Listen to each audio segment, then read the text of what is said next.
नमस्कार मित्रांनो आणि प्रेक्षकांनो, मी प्रिया मराठे बोलते, तुमच्या सगळ्यांची लाडकी अभिनेत्री। वेगवेगळ्या मालिकांमधून वेगवेगळ्या पात्रांची प्रिया। काही जण मला प्रिया नाही तर वर्षा या नावाने ओळखतात। आज मी तुमच्या समोर आहे, पण वेगळ्या जगातून। हो, माझे शरीर या जगात नाही, पण माझ्या आठवणी, माझ्या भावना त्या अजूनही तुमच्यात जिवंत आहेत। तरी वाटतं हे सगळं स्वप्न असावं, पण खरं तर आयुष्य इतकं लहान होतं हे मला इतक्या लवकर कळेल असं वाटलंच नव्हतं।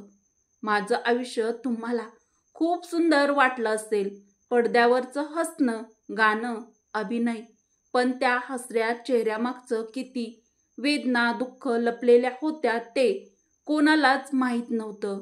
प्रत्येक दिवशी जगण्याची, लढण्याची आणि परत स्वतःला सांभाळण्याची माझी एक वेगळीच परीक्षा सुरू होती। कधी शरीराने साथ दिली नाही, तर कधी मनाने हार मानली। डॉक्टरांच्या रिपोर्ट्समध्ये आलेले शब्द, आजाराचे ते कठोर सत्य माझ्यासाठी आकाश कोसळल्यासारखं होतं। पण तरीही मी ठरवलं होतं, माझ्या चेहऱ्यावरचं फक्त हास्य दिसावं, माझं दुःख नाही। कारण मला माहीत होतं, माझ्या आजूबाजूच्या माझ्यावर प्रेम करणारे किती लोक आहेत। माझं कुटुंब, माझे आई बाबा, माझा संसार, माझे मित्र आणि तुम्ही सगळे, माझ्या प्रेक्षकांनी दिलेलं प्रेम हेच माझं खरं बळ होतं।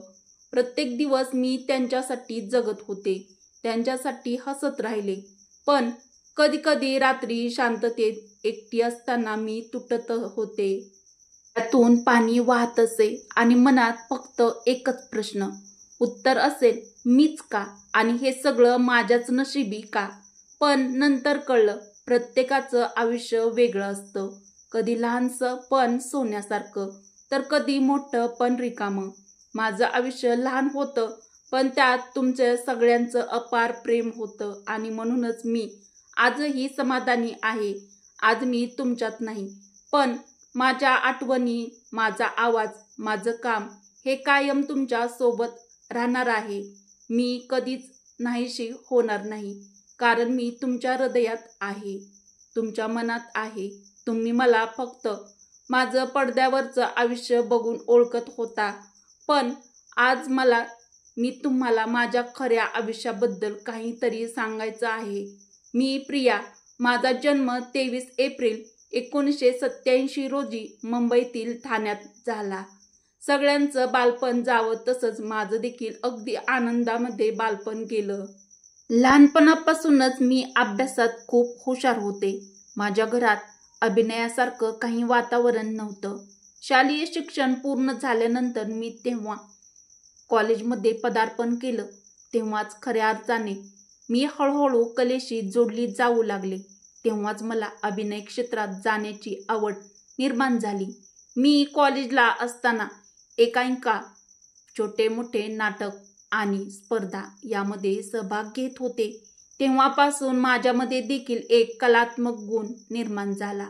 माझ्या फॅमिलीला वाटायचं की हा फक्त माझा एक छंद आहे, पण हळूहळू त्यांनी पाहिलं की ही खरी माझी ओढ आहे। अभिनय हेच माझं आयुष्य होणार आहे याची जाणीव मला खूप लवकर झाली। कॉलेजमध्ये असतानाच माझं संपूर्ण लक्ष अभ्यासावरून दूर होऊन अभिनय क्षेत्राकडे वळलं। मी छोटे मोठे ऑडिशन्स देखील कॉलेजला असताना द्यायला सुरुवात केली होती आणि काही नाट्य स्पर्धांमध्ये मी बक्षीस देखील मिळवली होती। आणि 2005 ते 2008 सालाच्या दरम्यान या झगमगत्या दुनियेत खऱ्या अर्थाने पहिलं पाऊल टाकलं आणि मला पहिल्यांदा कॅमेऱ्यासमोर ॲक्शन करायला मिळाली। मी तुमच्या भेटीसाठी या सुखानो या मालिकेतून पदार्पण केलं। तुमच्या आवडत्या मालिकेतून तुम्ही देखील मला खूप भरभरून प्रेम दिलं। हळूहळू मालिकांमध्ये माझ्या भूमिका वाढत गेल्या। मी नवनवीन मालिकेतून तुमच्या भेटीला येत गेले आणि प्रेक्षकांच्या म्हणजेच तुमच्या घराघरात पोहोचू लागले। मराठी मालिकांमधून मी नाव कमावलं आणि मग मी हिंदी मालिकांमध्ये माझं पहिलं पाऊल टाकलं, ते कसम से या तुमच्या आवडत्या मालिकेपासून। माझ्या आयुष्यातील आणि तुम्ही सगळ्यांनी मला खूप जवळून प्रेम दिलेली सगळ्यात मोठी मालिका म्हणजे पवित्र रिश्ता. या मालिकेत तुमची लाडकी वर्षा ही भूमिका मी साकारली होती. त्यामध्ये मी अंकिता लोखंडे म्हणजेच तुमची लाडकी अर्चनाची बहीण बनून तुमच्या मनात घर करून गेले होते. सुरुवातीला माझ्यासाठी हे पात्र खूप छोटं होतं, पण प्रेक्षकांनी इतकं प्रेम दिलं की ती भूमिका अगदी घरापर्यंत पोहोचली. आजही लोक मला प्रिया नावाने नाही तर वर्षा म्हणूनच आठवतात. ते माझ्यासाठी खूप मोठं यश होतं. या मालिकेमुळे मला अधिकच लोकप्रियता मिळाली होती. त्यानंतर मालिका यापासून मराठी चित्रपट, हिंदी चित्रपट इथपर्यंत माझा प्रवास विस्तारला. भूल भुलैया, बडे अच्छे लगते है यासारख्या प्रोजेक्टमध्ये मला काम करण्याची संधी मिळाली. मी माझ्या आयुष्यात जी प्रसिद्धी आणि नाव मिळवलं ते केवळ आणि केवळ तुमच्यासारख्या प्रेम करणाऱ्या प्रेक्षकांमुळेच. लोक म्हणतात कीर्ती आणि प्रसिद्धी मिळवणं कठीण आहे, पण ती टिकवून ठेवणं त्याहून देखील कठीण असतं. मी मात्र नेहमीच माझ्या आयुष्यामध्ये नेहमीच साधेपणा जपण्याचा प्रयत्न केला. कदाचित हाच माझ्या प्रवासाचा खरा ठेवा आहे. माझ्या व्यावसायिक प्रवासासोबतच माझं वैयक्तिक आयुष्य देखील अतिशय सुंदर होतं, कारण मी एक कलाकार होते. तुमच्यासारखे प्रेम करणारे प्रेक्षक, सोबत काम करणारी जीवाभावाची माणसं माझ्याजवळ होती. असंच माझं आयुष्य एकदम मस्त चालू होतं आणि माझ्या आयुष्यात एक सुंदर क्षण आला जेव्हा मी पहिल्यांदा शंतनूला भेटले. शंतनू हा सुद्धा मराठी रंगभूमी आणि मालिकेमध्ये काम करणारा एक उत्तम अभिनेता होता. सेटवर आणि एका क्षेत्रात असल्यामुळे सतत भेटीगाठी होत होत्या. अभिनयाची आवड, रंगभूमीसाठीचा वेळ आणि जीवनाकडे पाहण्याचा दृष्टिकोन या सगळ्यामुळेच आम्ही दोघं लवकरच एकमेकाच्या जवळ आलो. आधी मैत्री झाली, मैत्रीतून जवळीक निर्माण झाली आणि केव्हा या मैत्रीपासून एकमेकाच्या प्रेमात पडलो ते आम्हाला देखील समजलं नाही. आमच्या नात्यामध्ये कधीच देखावा नव्हता, प्रेम होतं, ते देखील मनापासून एकमेकावरचं. आणि लवकरच आम्ही याच प्रेमाला आयुष्यभराच्या जोडीदारामध्ये रूपांतरित करण्यासाठी लग्नबंधनात देखील अडकलो होतो. लग्नानंतर माझं आयुष्य आणखीनच सुंदर झालं, कारण शंतनू माझ्या आयुष्यात आला होता. त्याने माझ्या आयुष्यात फक्त एका नवऱ्याची भूमिका न निभावता तो माझ्या सगळ्यात जवळचा मित्र झाला होता. अभिनय क्षेत्रातल्या आणि आयुष्यातल्या कोणत्याही चढउतारांना तोंड देताना शंतनू नेहमी माझ्या पाठीशी खंबीरपणे उभे राहून मला पुढे जाण्यासाठी बळ देत होता, प्रोत्साहन देत होता. मी माझ्या आयुष्यातले शंतनूसोबत घालवलेले 13 वर्ष खूप आनंदात घालवले. आम्ही सोबत प्रवास केला, रंगभूमीवर एकत्र काम केलं, छोटे छोटे आनंद सेलिब्रेट केले. सोशल मीडियावर देखील आम्ही नेहमी एकमेकांसोबतचे काही क्षण आणि फोटो देखील तुमच्यासोबत शेअर करायचो. सगळं काही एकदम छान चालू होतं. मनापासून जीव लावणारा व्यक्ती माझ्या आयुष्यात होता. मी सोशल मीडियावर शेवटची पोस्ट टाकली होती, ती देखील शंतनू सोबतची, जेव्हा आम्ही जयपूरच्या आमेर किल्ल्यात सोबत फोटो काढले होते. तोच फोटो मी तुमच्यासोबत शेअर देखील केला होता आणि तो फक्त आठवणीसाठीच टाकला होता. पण तोच फोटो माझ्या आयुष्याची शेवटची आठवण ठरेल असं मला स्वप्नातही वाटलं नव्हतं. आज तुम्ही माझी शेवटची पोस्ट पाहून कदाचित तुम्हाला वाटत असेल की प्रिया मराठीची शेवटची पोस्ट पाहून अक्षरशः डोळ्यात पाणी आलं.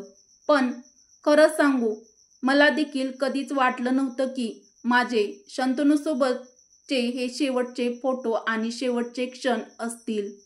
प्रेक्षकांनी मला नेहमी हसताना, आनंद देतानाच पाहिलं आहे, पण पडद्यामागे माझं आयुष्य एका वेगळ्या लढाईतून जात होतं. आयुष्य एकदम मस्त आनंदात चाललेलं असतानाच एक दिवस मला डॉक्टरांनी सांगितलं की तुला कॅन्सर आहे. तो क्षण माझ्यासाठी जणू सगळं काही तिथेच थांबल्यासारखा होता. काही वेळ मला या गोष्टीवर विश्वासच बसला नाही, कारण मी अजून तरुण होते. आयुष्यात खूप काही करायचं बाकी होतं.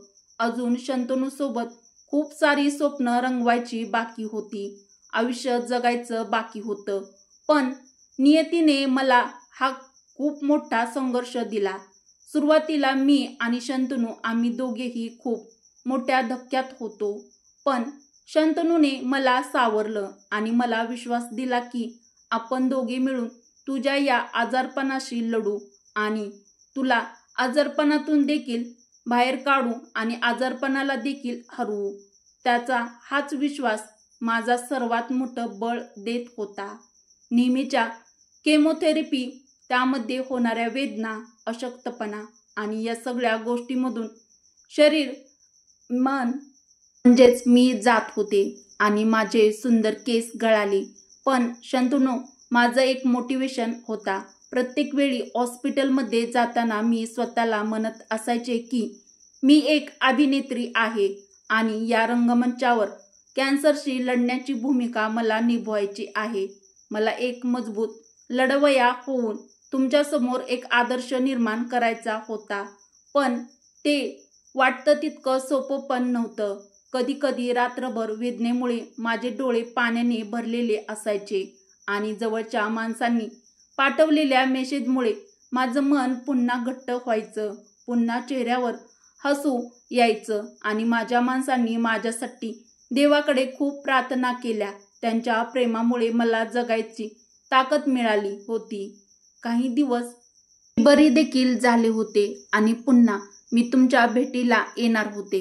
पण पुन्हा अचानक काही दिवसांनी माझ्या या आजाराने पुन्हा डोकं वर काढलं. शरीर साथ देणं कमी करत होतं. श्वासोश्वास घेताना त्रास होत होता. शरीर पूर्ण अशक्त झालं. चालणं कठीण झालं होतं. शरीराची प्रतिकारशक्ती कमी होत होती आणि एक वेळ अशी आली, माझं शरीर प्रतिकार करणं थांबलं होतं. आणि आता पण मी म्हणाले शेवटच्या क्षणापर्यंत जगत राहिले.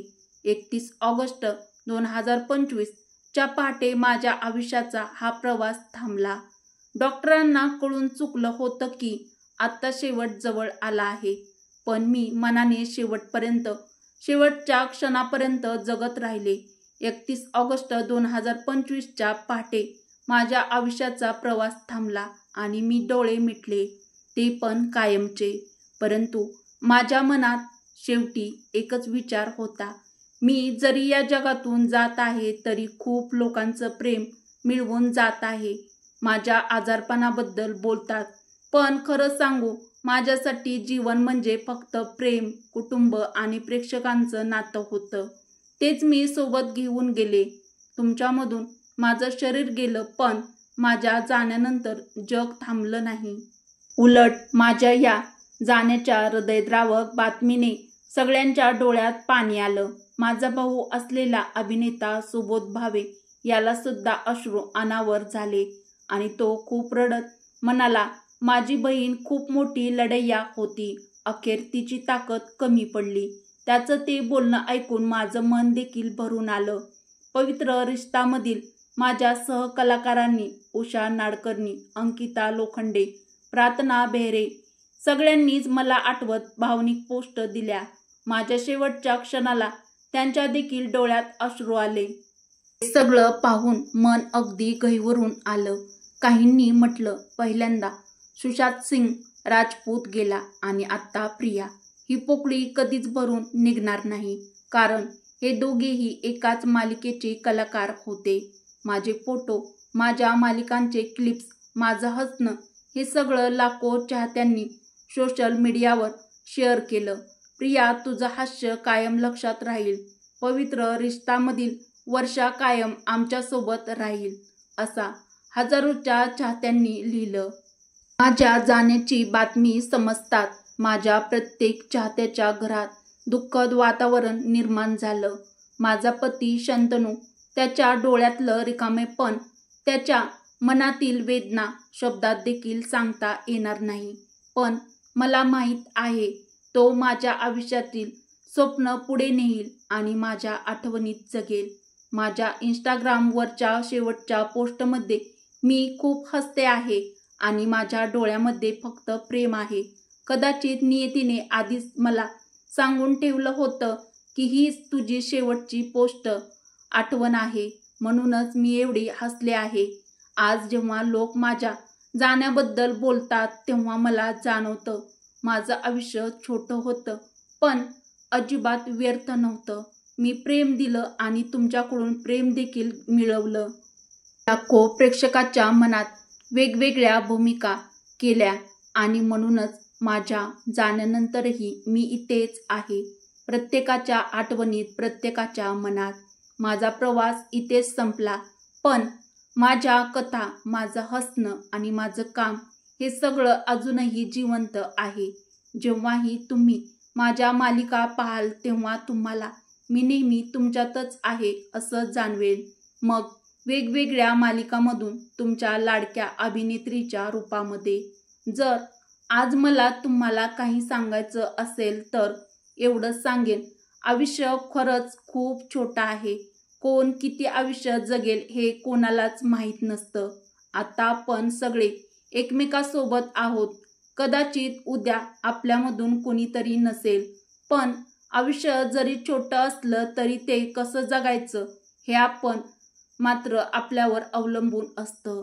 रडत रडत जगायचं की हसत हसत जगायचं. आयुष्यभर एकच गोष्ट शिकले, इतरांवर प्रेम करायचं, कारण आपली वागणूक आणि आपला स्वभाव हीच आपली खरी संपत्ती आहे. हसत राहा, प्रेम करत राहा, छोट्या छोट्या क्षणांचा आनंद सेलिब्रेट करत राहा, कारण शेवटी आपल्यासोबत फक्त आणि फक्त आठवणीच राहतात, बाकी काहीच नाही. आणि हो, माझ्यासाठी अति दुःख करू नका. माझे आयुष्य छोटं होतं तरी ते खूप जास्त सुंदर होतं. माझ्यावर तुम्ही दाखवलेलं प्रेमच माझी खरी संपत्ती आहे. मी आत्ता जात आहे, पण तुमच्या हृदयातून नाही, फक्त आणि फक्त या जगातून. प्रेम करत राहा, मला आठवत राहा. मी प्रिया मराठे तुमच्यात कायमची जिवंत राहील, ते म्हणजे माझ्या मालिकामधून. शेवटी प्रियाताईला भावपूर्ण श्रद्धांजली.